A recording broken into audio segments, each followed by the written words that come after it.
નમસ્કાર વિદ્યાર્થી મિત્રો, કૃષ્ણા કન્યા વિદ્યા સંકુલ ગુંદરાણ તેમજ શ્રી વિવેકાનંદ વિનય મંદિર તાલાળાની યુટ્યુબ ચેનલમાં આપ સૌનું હાર્દિક સ્વાગત છે. હવે આજના લેક્ચરની અંદર ધોરણ 10ની અંદર જે 10મા ચેપ્ટરનો આપણે અભ્યાસ કરીએ છીએ કે પ્રકાશનું પરાવર્તન અને વક્રીભવન.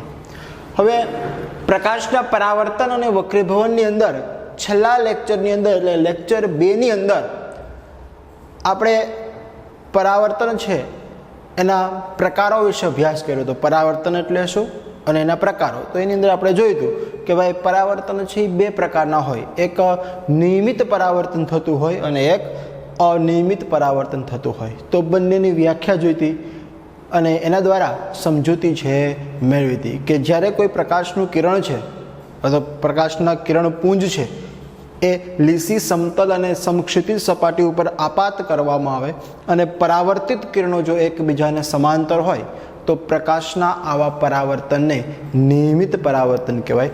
અને જો સપાટી છે એ ખરબચડી હોય અને ખરબચડી સપાટી ઉપર જ્યારે પ્રકાશના કિરણો તમે આપાત કરશો તો પરાવર્તિત કિરણો છે એકબીજાને સમાંતર રહેશે નહીં. તો પરાવર્તનના આ પ્રકારને અનિયમિત પરાવર્તન તરીકે ઓળખવામાં આવે છે. તો આ બંને પ્રકારના પરાવર્તન છે એની ચર્ચા છે એ આપણે કઈ રીતે, અને આપણને ખબર છે કે મોટાભાગની જે ચીજવસ્તુઓ છે એના ઉપર જ્યારે પ્રકાશના કિરણો પડે છે એટલે મોટેભાગે અનિયમિત પરાવર્તન જ થતું હોય છે. અને એવું પણ આપણે ભણી ગયા કે ખરેખર આ પ્રકાશના પરાવર્તનને કારણે જ આ અદ્ભુત દુનિયા છે એને આપણે નિહાળી શકીએ છીએ. કારણ કે કોઈ પણ વસ્તુ છે એને જોવા માટે, નિહાળવા માટે એ વસ્તુ ઉપર જ્યારે પ્રકાશનું કિરણ આપાત થાય અને વસ્તુ ઉપરથી પ્રકાશનું કિરણ ભટકાય અને જે પાછું ઠેલાય મતલબ કે પરાવર્તન થાય અને પરાવર્તિત કિરણ જ્યારે આપણી આંખની અંદર પ્રવેશે ત્યારે જ વસ્તુ આપણને દેખાય. તો એની વાત છે આપણે કરી ગયા. હવે આજના લેક્ચરની અંદર આપણે પ્રકાશ છે એના પરાવર્તનના નિયમો છે એનો આપણે અભ્યાસ છે કરવાનો છે. તો પ્રકાશના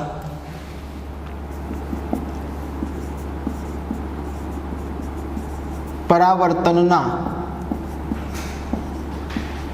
નિયમો.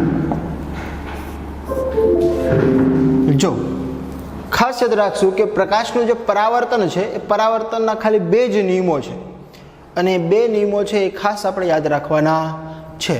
આ ઉપરાંત એ નિયમોને લગતા કેટલાક પારિભાષિક શબ્દો છે, એ પારિભાષિક શબ્દો છે એને પણ આપણે સમજવાના છે. બરાબર. તો પહેલો જે નિયમ છે એ આપણે જોઈએ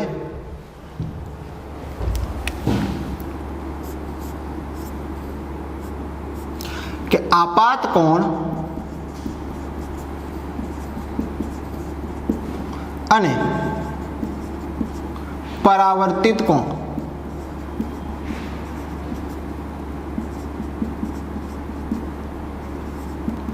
હંમેશા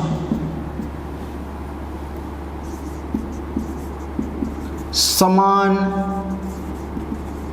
મૂલ્યના હોય છે. જો પહેલો નિયમ છે, પરાવર્તનના નિયમો છે એમાં પહેલો નિયમ છે કે આપાત કોણ અને પરાવર્તિત કોણ હંમેશા સમાન મૂલ્યના હોય. તો પ્રશ્ન એ થાય કે ભાઈ આપાત કોણ કોને કહેવો અને પરાવર્તિત કોણ કોને કહેવો. તો સૌપ્રથમ પહેલાં આપણે એના વિશે પણ સમજૂતી મેળવી લઈએ કે ભાઈ આપાત કોણ કોને કહેવાય, પછી આપણે બીજો નિયમ લખશું.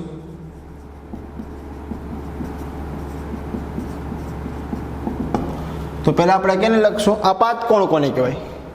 તો જો કોઈ પણ સપાટી હોય અને સપાટી ઉપર જ્યારે પ્રકાશનું કિરણ આપાત કરવામાં આવે તો એ સ્વાભાવિક છે કે જો સપાટી અપારદર્શક હોય તો મહત્તમ પ્રકાશના કિરણોનું શું થાય તો કે મોટાભાગના પ્રકાશના કિરણો છે એનું પરાવર્તન થાય છે.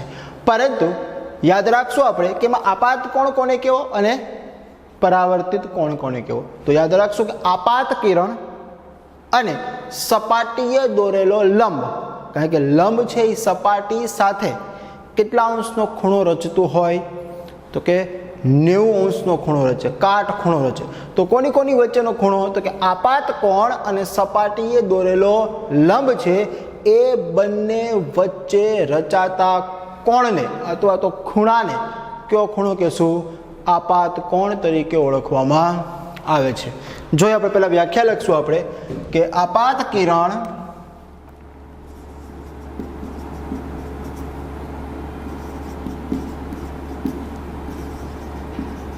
અને સપાટી સાથેના લંબ વચ્ચે રચાતા કોણને કયો કોણ કહેવાય? આપાત કોણ કહે છે. કોની કોની વચ્ચે? આપાત કિરણ અને સપાટી સાથેના લંબ વચ્ચે રચાતા કોણને કયો ખૂણો કહેશું? આપાત કોણ તરીકે ઓળખવામાં. જોઈએ આપણે કે દાખલા તરીકે આ એક સપાટી છે. આ શું છે? એક સપાટી છે.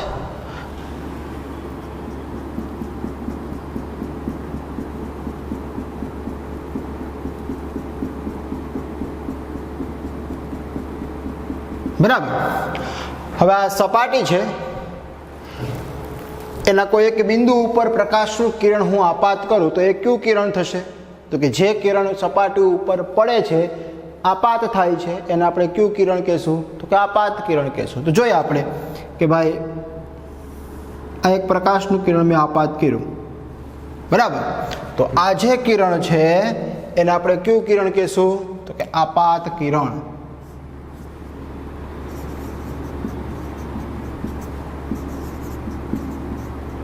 બરાબર.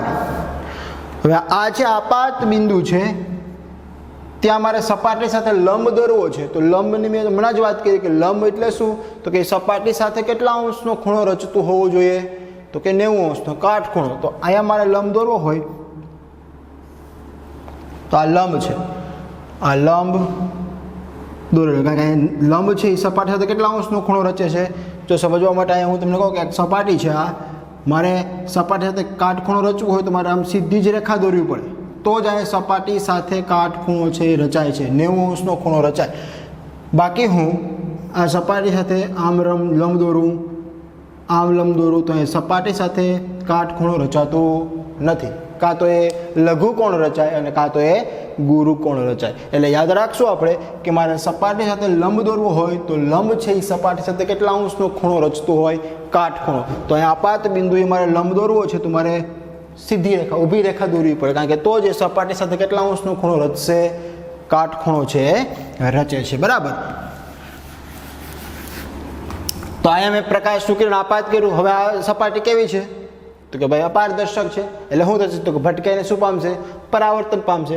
તો આ પ્રકાશનું કિરણ છે અહીંયા આપાત થયું, અહીંયા ભટકાણું, ભટકાઈને શું પામ્યું? પરાવર્તન પામ્યું. તો આ જે કિરણ છે કયું થયું? તો કે પરાવર્તિત. આ કિરણ કયું થયું? પરાવર્તિત કિરણ થયું. આ કિરણ આપાત કિરણ, આ કિરણ પરાવર્તિત કિરણ. બરાબર. હવે તમે જુઓ અહીંયા કે અહીંયા એક ખૂણો રચાય છે,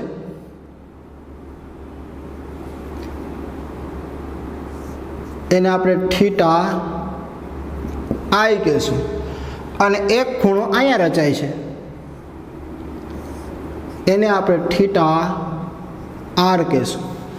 બરાબર. આ થીટા છે ગ્રીક મૂળાક્ષર છે, બરાબર. એટલે અહીંયા જે ખૂણો રચાણો એને થીટા આઈ કીધું છે, અહીંયા જે ખૂણો રચાણો થીટા આર કીધું છે. અથવા તો એમ પણ તમે કહી શકો કે અહીંયા જે ખૂણો રચાણો છે, આ ખૂણો થીટા આઈ, એ કોની કોની વચ્ચે રચાણો? તો કે એક આપાત કિરણ અને આ લંબ. તો આપાત કિરણ અને લંબ વચ્ચેના ખૂણાને કયો ખૂણો કહેવાય? આપાત કોણ. તો આ થીટા આઈ છે એને કયો ખૂણો કહેશું? અને કયો ખૂણો કહેશું? તો કે આપાત કોણ. બરાબર. અને કયો ખૂણો કહેશું આપણે? આપાત કોણ. કારણ કે આપણે વ્યાખ્યા લખી છે કે આપાત કિરણ અને સપાટી સાથેના લંબ વચ્ચેના ખૂણાને, તો લંબ વચ્ચે રચાતા કોણને કયો કોણ કહેવાય? આપાત કોણ તરીકે ઓળખવામાં આવે છે. એવી રીતના પરાવર્તિત કોણ. તો હવે તમને આપાત કોણ વિશે ખબર હોય એટલે પરાવર્તિત કોણ વિશે પણ તમે જાણી શકો. કારણ કે આપાત કિરણ કોને કીધું? તો કે આપાત કોણ કોને કહેવાય? તો કે આપાત કિરણ અને લંબ વચ્ચે રચાતા કોણને આપાત કોણ કહેવાય. તો પરાવર્તિત કોણ કોને કહેશું? તો કે પરાવર્તિત કિરણ અને લંબ વચ્ચે રચાતા ખૂણાને કયો ખૂણો કહેશું આપણે? પરાવર્તિત કોણ કહેશું. તો આ જે થીટા આર છે એને શું કહેશું આપણે? પરાવર્તિત કોણ. बराबर याद रखो कि थीटा आई है आपात कोण है, थीटा आर है परावर्तित कोण है। એટલે કહેવાનો મારો મતલબ એવો છે તો પરાવર્તિત કોણ વિશે પણ લખી જ નાખીએ।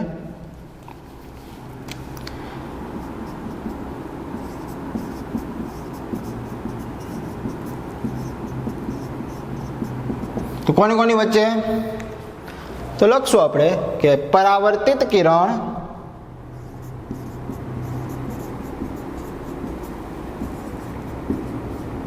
अने सपाटी साथेना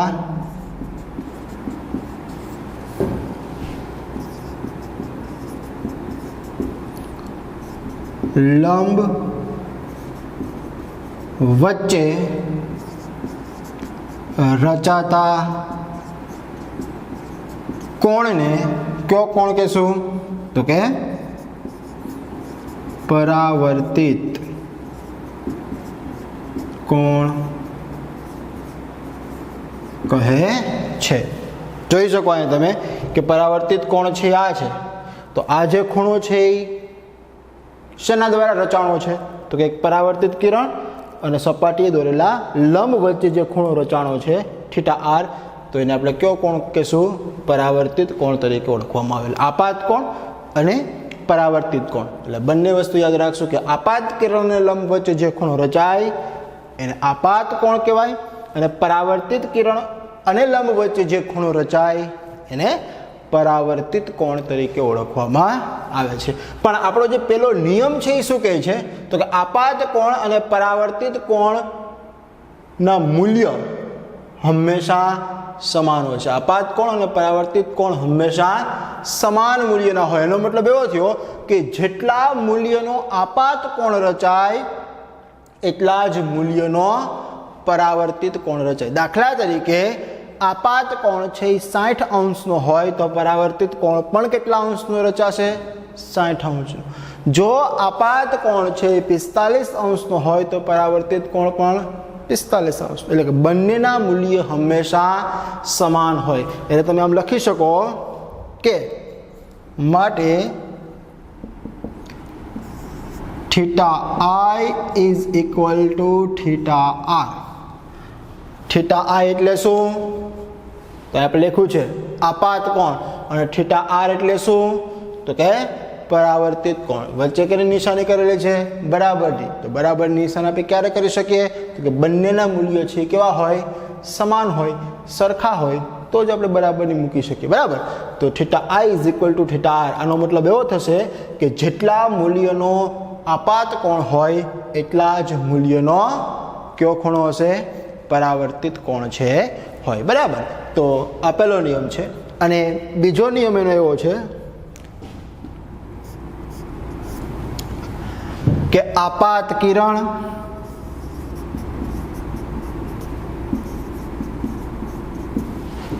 परावर्तित किरण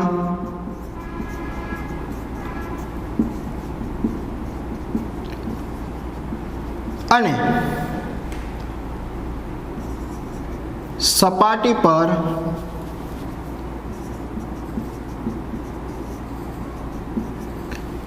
दोरेलो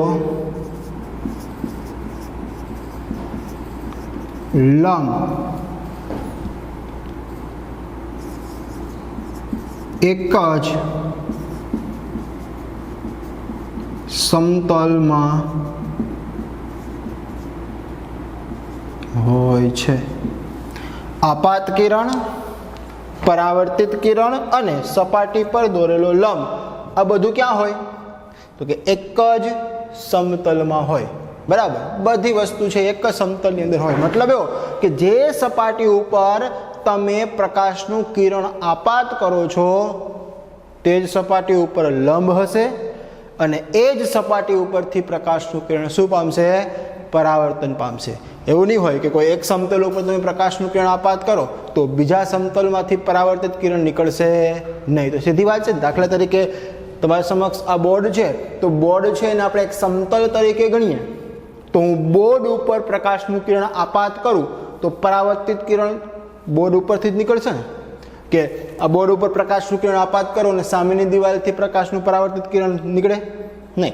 અને યાદ રાખશો આપણે કે લંબ પણ ક્યાં હશે? તો કે આ જ સમતલની અંદર હશે. દાખલા તરીકે આ જો એક સપાટી છે, તો આ એક સપાટી ઉપર મેં પ્રકાશનું કિરણ આપાત કર્યું, તો એ પ્રકાશનું કિરણ પરાવર્તન પામ્યું અને લંબ આ બધું જ આ જ સપાટીમાં છે. જો મેં આ સપાટી ઉપર પ્રકાશનું કિરણ આપાત કર્યું, તો આ પ્રકાશનું કિરણ છે એ કોઈ બીજી સપાટી ઉપરથી પરાવર્તિત થશે નહીં અને લંબ કોઈ ત્રીજી સપાટી ઉપર હશે નહીં. એટલે કહેવાનો મતલબ એવો છે કે આપાત કિરણ, પરાવર્તિત કિરણ અને સપાટી પર દોરેલો જે લંબ છે આ બધું જ છે એ ક્યાં હોય? તો કે એક જ સમતલની અંદર હશે. એટલે યાદ રાખશું આપણે કે આ બે પરાવર્તનના નિયમો છે કે આપાત કોણ અને પરાવર્તિત કોણ હંમેશા સમાન મૂલ્યના હોય, મતલબ કે જેટલા મૂલ્યનો આપાત કોણ હોય એટલા જ મૂલ્યનો પરાવર્તિત કોણ હશે. અને આપાત કિરણ, પરાવર્તિત કિરણ અને સપાટી પર દોરેલો લંબ છે આ બધું જ ક્યાં હશે? એક જ સમતલની અંદર હશે. આ ઉપરાંત અને બે પારિભાષિક શબ્દો છે, આપાત કોણ કોને કહેવાય અને પરાવર્તિત કોણ કોને કહેવાય, એના વિશે પણ આપણે ચર્ચા છે કરી કે આપાત કિરણ અને સપાટી વચ્ચે, સપાટી સાથે જે લંબ દોરેલો છે એની વચ્ચે રચાતા કોણને આપાત કોણ અથવા થીટા આઈ તરીકે ઓળખવામાં આવે અને પરાવર્તિત કિરણ અને સપાટીએ દોરેલા લંબ વચ્ચે રચાતા ખૂણાને પરાવર્તિત કોણ અથવા તો થીટા આર તરીકે ઓળખવામાં આવે છે. હવે બીજી એક વાત કે આ જે પરાવર્તનના નિયમો છે, આ જે પરાવર્તનના નિયમો છે એ નિયમિત પરાવર્તન હોય કે અનિયમિત પરાવર્તન હોય એ બંનેને લાગુ પડે. એવું નથી કે આ નિયમો છે નિયમિત પરાવર્તનને લાગુ પડે. યાદ રાખશું કે ભલે સપાટી છે એ ખળબચડી હોય તો આપણને ખબર છે કે ખળબચડી સપાટી ઉપર તમે પ્રકાશનું કિરણ આપાત કરો, ખળબચડી સપાટી ઉપર પ્રકાશનું કિરણ આપાત કરો તો પરાવર્તિત કિરણો છે એકબીજાને સમાંતર રહેશે નહીં, પરંતુ યાદ રાખશું કે તમે એના જે આપાત કોણ અને પરાવર્તિત કોણના મૂલ્યો તો સરખા હશે. બરાબર? એટલે ઘણી વખત પરીક્ષાની અંદર એક ગુણની અંદર પણ પૂછાઈ શકે કે તમને આપાત કોણનું મૂલ્ય આપેલું હોય અને તમને એમ પૂછે કે પરાવર્તિત કોણ કેટલો થશે. બરાબર? અથવા સપાટી સાથે કેટલા અંશનો ખૂણો રચે છે, આપાત કિરણ સપાટી સાથે કેટલા અંશનો ખૂણો રચે છે એ પણ પૂછે ઘણી વખત. એટલે એ પણ વસ્તુ છે એ ખાસ યાદ રાખવાની છે. દાખલા તરીકે એનું તમને એક ઉદાહરણ આપું કે દાખલા તરીકે તમને આપાત કોણ છે આપેલો હોય તો પરાવર્તિત કોણ તો આપણને ખબર જ પડી જશે, કારણ કે જેટલા મૂલ્યનો આપાત કોણ હોય એટલા જ મૂલ્યનો પરાવર્તિત કોણ હોય. પરંતુ પરીક્ષાની અંદર એવું પૂછે કે આપાત કોણનું મૂલ્ય આપેલું હોય અને એમ પૂછે કે પરાવર્તિત કોણ સપાટી સાથે કેટલા અંશનો ખૂણો રચે, તો થોડુંક વિચારવું પડે અને વિચારીને પછી જવાબ છે આપવો પડે. તો એના માટે હું તમને એક ઉદાહરણ આપું કે દાખલા તરીકે આ એક સપાટી છે, આ સપાટી ઉપર પ્રકાશનું કિરણ મેં આપાત કર્યું, આ લંબ દોર્યો છે, આ પરાવર્તિત કિરણ છે. આ કયું કિરણ છે? તો કે આપાત કિરણ. આ કિરણ કયું છે? પરાવર્તિત કિરણ. અને આ લંબ છે. હવે તમને આ આપાત કોણ છે એનું મૂલ્ય આપી દીધું છે. તમને એમ કે ભાઈ આપાત કોણ છે એ 60 અંશનો છે. કેટલા અંશનો છે? 60 અંશનો છે. અને તમને એમ પૂછે કે પરાવર્તિત કિરણ છે એ સપાટી સાથે કેટલા અંશનો ખૂણો રચે છે. એટલે તમને આ ખૂણો પૂછે છે. જો પરાવર્તિત કોણ નથી પૂછતા, યાદ રાખજો. બાકી પરાવર્તિત કોણ પૂછે તો આપણને ખબર જ પડી જાય કે આપાત કોણ 60 નો હોય તો આ કેટલો હોય? 60 નો જ હોય. પણ તમને એમ પૂછે કે આપાત કોણ છે 60 અંશનો હોય તો પરાવર્તિત કિરણ છે એ સપાટી સાથે કેટલા અંશનો ખૂણો રચે, તો આ ખૂણો તમને પૂછેલો છે. તો કેવી રીતના ગણતરી કરશું? તો ટૂંકમાં તમને કહું છું કે જો આ 60 નો હોય તો આ કેટલાનો હોય? 60 નો જ હશે. બરાબર? આ પણ કેટલાનો હશે? 60 અંશનો. તો હવે આપણે આ ખૂણો મેળવવાનો છે તો આ આખો કેટલાનો હોય? તો કાટ ખૂણો છે એટલે 90 નો હોય કે ન હોય? આ કેટલાનો હોય? 90 નો. તો આખો 90 નો હોય એમાં તમને આ તો ખબર છે 60, તો 90 માંથી 60 શું કરી નાખવાના? બાદ કરવાના. તો 90 માંથી 60 બાદ કરો તો કેટલા વધે? 30. તો આ કેટલા અંશનું હોય? 30 અંશનું હોય. ખબર પડી? ઘણી વખત ઊંધું પૂછે, તમને પરાવર્તિત કોણ આપેલા હોય અને એમ પૂછે કે આપાત કિરણ સપાટી સાથે કેટલા અંશનો ખૂણો રચે, તો આવડી જાય ને? એનો આવડી જાય. એટલે થોડુંક વિચારવું પડે. એટલે ખાસ યાદ રાખશો આપણે કે આવી રીતના પણ ઘણી વખત પરીક્ષાની અંદર એક ગુણની અંદર પૂછી શકે કે ભાઈ આપાત કોણનું મૂલ્ય આપેલું, કારણ કે આ તમને ક્યારે ખબર પડે, તમને જો પરાવર્તનના નિયમો ખબર હોય તો. એટલે પરાવર્તનના નિયમો બહુ સરળ છે. આપાત કોણ અને પરાવર્તિત કોણ હંમેશા સમાન મૂલ્યના હોય. આપાત કિરણ, પરાવર્તિત કિરણ અને સપાટી પર દોરેલો લંબ આ બધું જ ક્યાં હોય, એક જ સમતલની અંદર હોય. બરાબર. તો યાદ રાખશું આપણે કે આ જો આ નિયમો છે એ હવે આપણે ગોલીય જે અરીસાઓ આવશે તો એ ગોલી જે અરીસાઓની સપાટી છે એ બધી જ સપાટીઓ ઉપર આ નિયમો છે એ લાગુ છે પાડી શકાય છે. એટલે ખાસ યાદ રાખશું કે આ પરાવર્તનના બે, હવે વક્રીભવનના પણ નિયમો આવશે. જોકે એ આપણે જે વક્રીભવનનું ટોપિક છે એ આવશે ત્યારે એના નિયમો છે એના વિશે આપણે ચર્ચા છે કરશું, પરંતુ અત્યારે આપણે પરાવર્તન વિશે ભણીએ છીએ એટલે આ પરાવર્તનના બે નિયમો છે આપણે ખાસ યાદ રાખવાના છે. તો આજના લેક્ચરની અંદર આપણે અહીં સુધી રાખીશું. હવે પછીનું નેક્સ્ટ લેક્ચરની અંદર ચર્ચા છે કરશું. Okay, thank you.